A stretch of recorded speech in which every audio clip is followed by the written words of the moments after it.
দেখুন অনেক বক্তাই ভুলে গেছেন এখানে বিএনপি আছেন, আওয়ামী লীগ আছেন, জামাত আছেন, চরমনাই আছেন, খেলাফত আছেন, অনেক কওমি আছেন, কিন্তু সবার আলোচনার আজকে নির্দেশ ঘুরে ফিরে একই, সেটি হলো মুসলমান না হয়ে কবরে এসো না। আল্লাহ রাব্বুল আলামিন আমাদের সবাইকে মুসলমান হয়ে কবরে যাওয়ার তৌফিক দান করুন।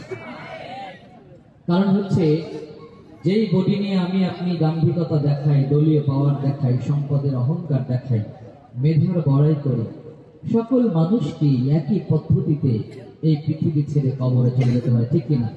সুতরাং সাময়িক এই সফরে যারা অহংকার করবেন, যার হাত এবং মুখ দ্বারা অন্য মুসলমান নিরাপদ নয়, অন্য মানুষ নিরাপদ নয়, তার জন্য কবরের আযাব নির্ধারিত হয়ে আছে, ঠিক কিনা বলেন? এই জন্য প্রিয় ভাইরা, আপনার হাত, এই মুখ, এই দুটো জিনিস দিয়ে যদি আপনি অন্য মানুষের দিকে ইহসান করতে পারেন, আশা করা যায় আল্লাহ আপনাকে ক্ষমা করবেন, ঠিক কিনা? নইলে যেই দেহ নিয়ে এত দাম্ভিকতা দেখান, পাওয়ার দেখান, এই দেহের পরিণতিটি কি হবে সেটি আমি বলতে চাই।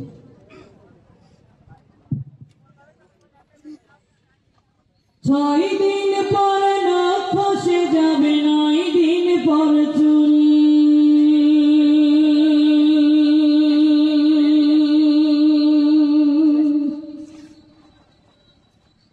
কবর গাহের সামান নিতে কইল না কেউ ভুল,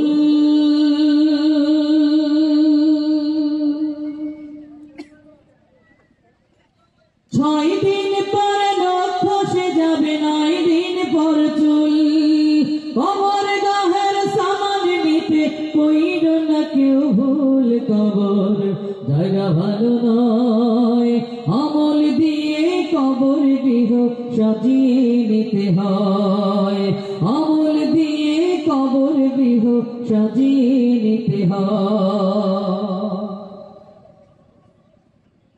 17 দিন পেট পেট শেষ পোকার খাতে হবে, 60 দিন পরে গোশত থাকবে না, কঙ্কাল পড়ে রবে। 17 দিন পেট পেট শেষ পোকার খাতে হবে, 60 দিন পরে গোশত থাকবে না, কঙ্কাল পড়ে রবে। 90 দিন হাড়গুলি সব, 90 দিন হাড়গুলি সব আলাদা হয়ে রয়। কবর জায়গা ভালো নয়, আমল দিয়ে কবর গৃহ সাজিয়ে নিতে হয়, আমল দিয়ে কবর গৃহ সাজিয়ে নিতে হয়। 6 দিন পর নখ খসে যাবে, 9 দিন পর চুল, কবর গাহের সামান নিতে কইল না কেউ ভুল। কবর জায়গা ভালো নয়, আমল দিয়ে কবর গৃহ সাজিয়ে নিতে হয়। দেহের চেয়ে অহম বড়, লোভ লালসার পাহাড়, হিংসার জোরে বিবেক হলো নফসের কালো আহার। দেহের চেয়ে অহম বড়, লোভ লালসার পাহাড়, হিংসার জোরে বিবেক হলো নফসের কালো আহার।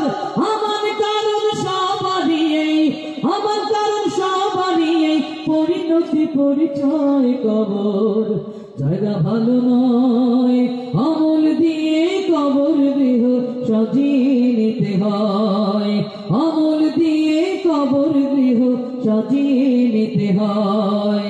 6 দিন পর নখ খসে যাবে, 9 দিন পর চুল, কবর গাহের সামান নিতে কইল না কেউ ভুল। কবর জায়গা ভালো নয়, আমল দিয়ে কবর গৃহ সাজিয়ে নিতে হয়, আমল দিয়ে কবর গৃহ সাজিয়ে নিতে হয়, আমল দিয়ে কবর গৃহ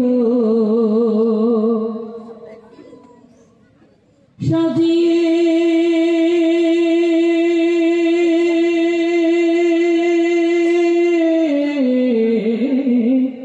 নিতে হয়।